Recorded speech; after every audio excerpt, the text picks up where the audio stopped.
This week in gaming, E3 was open to the public. Valve has announced that they're working on not one, not two, but 3 VR games, and we don't know what they are. Civilization 6 was released on Linux. Crow Team has announced that their Serious Sam games will be coming to Linux, along with support for split-screen multiplayer, as well as VR support for the Talos Principle. Destiny 2 has been confirmed for a 2017 release. The developers of FTL have announced a brand new game.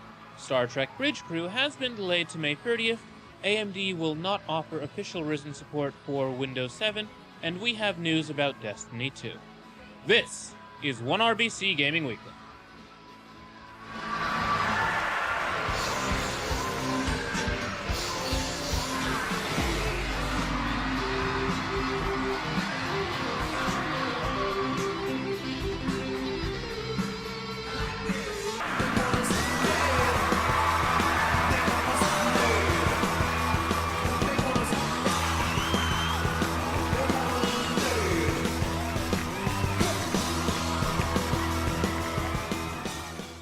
To start with, this week a big announcement was made regarding the Electronic Entertainment Expo. In 2017, the show will be open to the public. The first 1,000 tickets for consumers will be sold for $149. The other 14,000 will go for $250. Thus far, reaction has been mostly positive. A lot of folks are looking forward to going to E3. Now, in case you didn't know, E3 has been mostly an industry-only event. If you didn't work in the video game industry as a developer, journalist, or executive, you probably weren't getting into E3. In the last couple of years, a few consumers have been let into E3. Experimentation for this step, perhaps? With only 15,000 tickets being sold to the public, it's still somewhat exclusive, which I think is clever business on the part of the Entertainment Software Association, the industry group responsible for E3. The people who will be getting into E3 will be hyped. These are the people who will, inevitably, be sharing their experiences on social media. For the exhibitors who will be at the show, this is a big deal, as it means that their brands will get tied to the brand that is E3. It's a shot of relevance for E3, which has seen some serious competition in recent years from such other expos as the PlayStation Experience, PAX East, Prime, and South. Wait, and eventually PAX South will engulf. And it's been losing relevance due to companies holding their own press conferences from the comfort of the internet. What's the point waiting for the summer to make big game announcements when you can just drop a 15-second teaser trailer anytime during the year and announce an event that drops 2 weeks later? EA and Sony have had success with these methods, and Nintendo has mostly stopped going to E3. Instead, they've just been holding a series of online pressers throughout the year. Surprise! These have been serving them just fine. E3 is trying to adapt to the new media landscape, and they're going to have to make some serious changes if they hope to stay relevant. What do you think? Is this the right move to keep E3 relevant? Let us know what you think on Twitter at OneRuleBeCool. We'll share your thoughts on next week's episode. I got to talk with some indie developers on the subject, and thus far, they generally like the idea of the show being open to the public, but they're still not planning on attending due to price. Regarding Destiny 2, the hotly anticipated sequel to Bungie's MMO-ish FPS has not only been confirmed to be in development, but on track to be released this year, according to an earnings report from Activision. There have been a lot of rumors swirling around regarding the game.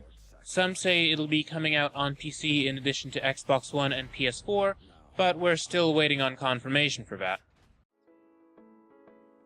Ah, Humble, how you've grown. Remember the Humble Indie Bundles, everybody? Well, this week it was announced that Humble has launched a multi-platform publishing and funding initiative. They have thus far announced 7 games that they'll be publishing. They are farming sandbox game Staxel, horror game Scorn, No Truce with Furies, which I initially misread as Furries, an isometric RPG that draws inspiration from Planescape and Kentucky Route Zero. No Truce with the Furries is a largely narrative-driven game, and it looks pretty clever. There's also Keyboard Sports, Iconfell, Hacky-Zack, and finally A Hat in Time. Now this last game is one that I've been looking forward to for quite some time. A Hat in Time is a 3D collect-a-thon platformer inspired by the likes of Banjo-Kazooie. Visually, it looks really good. It was a big hit on Kickstarter, and it's set to be released sometime this year. Now, Humble is promising to publish games across a number of platforms. PC, consoles, mobile devices, all these are included. This is a rather unsurprising move. Humble has made a lot of money putting games on sale. In October of 2015, Humble introduced their monthly bundles, a subscription-based service that offers new games to subscribers every month. Included among those games each month is a Humble original. These are somewhat smaller but nonetheless high-quality games, such as Oh Dear, which came out with February's bundle. During GDC and PAX East 2017, Humble will be evaluating games for publishing. If you're an indie dev attending either show, we'll have a link to the application for evaluation at onerulebecool.com. While we're talking game publishing, we have some very exciting and slightly terrifying news from Steam. Greenlight is being replaced. For some background, Steam Greenlight is how most indie games get onto Steam. Greenlight opened August of 2012, and it works pretty simply. Developers submit a game for consideration by the community, which in turn votes on the game. When enough folks vote yes, the game winds up on Steam. Valve introduced this system because of the sheer volume of games coming into Steam. Valve couldn't review and approve games fast enough, so they decided to leave it up to the community. Smart concepts, bad execution. Within a day of Greenlight, the fledgling service was filled with trash. Just trash. Not even shovelware games. I'm not putting down the quality of those first games introduced through the service. I'm saying that there was very literal garbage on Greenlight. People were submitting game concepts, jokes, and the dankest of memes. It was then that Valve introduced a $100 fee to submit a game for Greenlight consideration, which cleaned things up in big ways. While introducing a fee didn't guarantee the quality of the games coming to Steam, it did weed out the dumb jokes. The first batches of games that were greenlit made news. Quite a number of the games that have gone through Greenlight have seen both critical and commercial success. Unfortunately, Greenlight's hit a bit of a snag. It's filled to the brim with stuff. Go there now and you'll find tons of shovelware. Mundane platformers, derivative visual novels, and other boring stuff is all over Steam Greenlight. It's unfortunate that good games often wind up getting buried underneath student projects.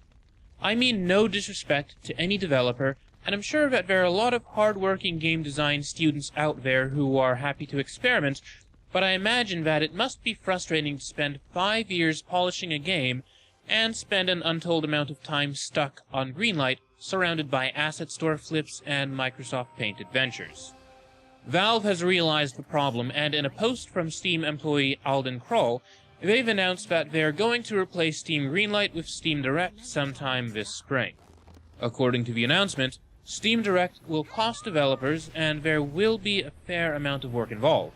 The service will ask new developers to complete a set of digital paperwork, personal or company verification, and tax documents similar to the process of applying for a bank account.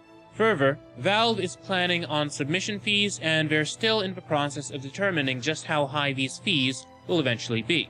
It could be anywhere from $100, the current Greenlight fee, to $5,000. Even though the fees are going to be fully recoupable, think of it like a deposit, a $5,000 fee would be pretty prohibitive for smaller developers. Chances are, Valve won't set the price that high, but they are thinking about it. Response from developers has been varied.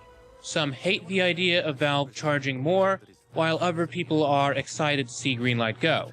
It seems that everybody agrees with the fact that there's just too much junk on Greenlight. Personally, I have mixed feelings on this. On the one hand, I like the idea of replacing Greenlight with something better, because right now there are a ton of games in limbo, and Greenlight isn't doing anything to guarantee that quality games make it onto Steam.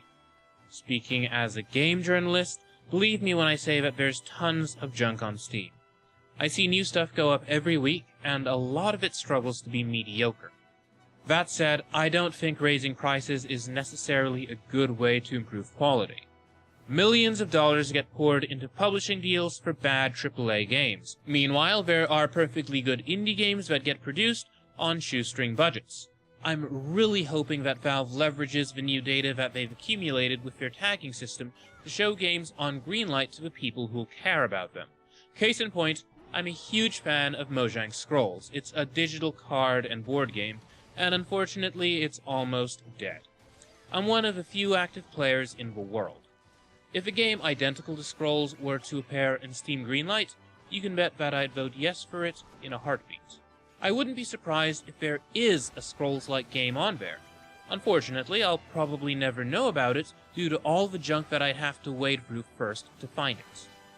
We'll be keeping an eye on Steam Direct and the death of Greenlight as it develops. Stick with us for further coverage. What do you think? Is this a move in the right direction? Hit us up on Twitter at OneRuleBeCool and let us know.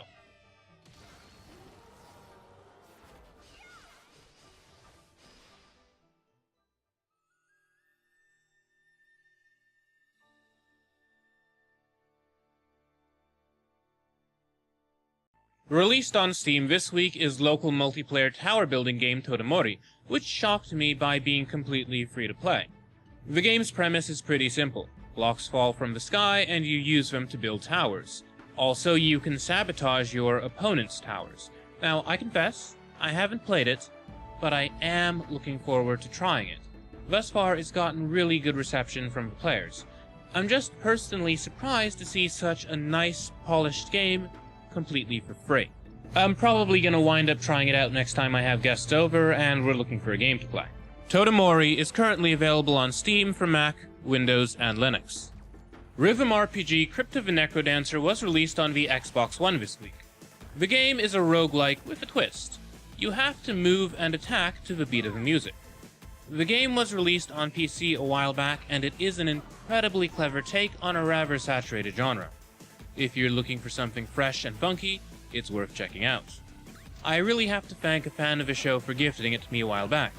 My friend, you are the freshest. Are the kids still using fresh as slang? I don't know anymore. Chicago doesn't have a lot in terms of networks or partying. Oh, we know what we're doing. We know what we're doing as much as anyone else. Game documentary series Stage of Development Indie City has been released on Steam and VHX this week. This series of documentaries follows indie developers in Chicago forging their studios from the ashes of other bigger studios that called Chicago home, such studios as Midway and Wideload, for instance. Now, this series was a success on Kickstarter. I myself chipped in to see it crowdfunded, and I'm looking forward to watching the finished documentaries now that they're out.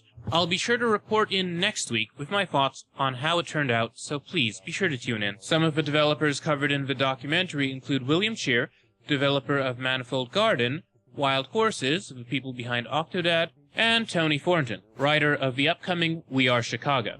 This is like our day job now. That's pretty different. Yeah, I mean, when unique things happen to you, there are moments in which they feel unique and weird. We have an office now. That's different. That is kind of different how this happened to us and how we rode the wave and made it work for us. We've had to take out other loans and look for other sources of income still. So yeah, we were at Wideload together. That was also a period where going indie was like the in vogue thing that everybody was doing. So we decided let's try our hand at that. On a small team like this, you really feel like you're contributing a lot. We just figured out how to hire people a little bit. we don't have to answer to anyone. It would behoove small teams to consider more what a large game development studio is doing invisibly without you really thinking about it, because those are the things you're going to have to do yourself. I've now done payroll. I haven't messed anything up too bad, I don't think, so far. I feel like our team's really good at making games that feel like they have a lot of heart, which is cheesy but true. I wanted to know more about what was going on the South Side and kind of maybe if I could help. When Michael first had the impetus to do the game, I think he was working at a soup kitchen, and he heard the same stories being told by black folks. I knew I had to be talking about it, and I had to share it with other people. He didn't live like that. And I knew that it was something that a game could potentially have a huge impact with. And I sort of stumbled across the indie scene here, and it's turned out to be just perfect for me. It feels like it's a space where the rules haven't been established. We were idiots doing a dumb thing. The best part about Bit Bash is we usually do a survey afterward, and we ask people what they think, and we see the reviews, and people, it's heartwarming. Now we're idiots who are good at a thing. I don't think I could have made Manifold Garden without the Chicago indie scene. Willie, it's our friend Willie, or William as he's known. Almost every aspect of the development process of the game, whether it's PR or design or tech, there is someone I can go to ask, and everybody has been super open about sharing their process. I very much would like for Manifold Garden to help contribute to forming what the Chicago game scene is about.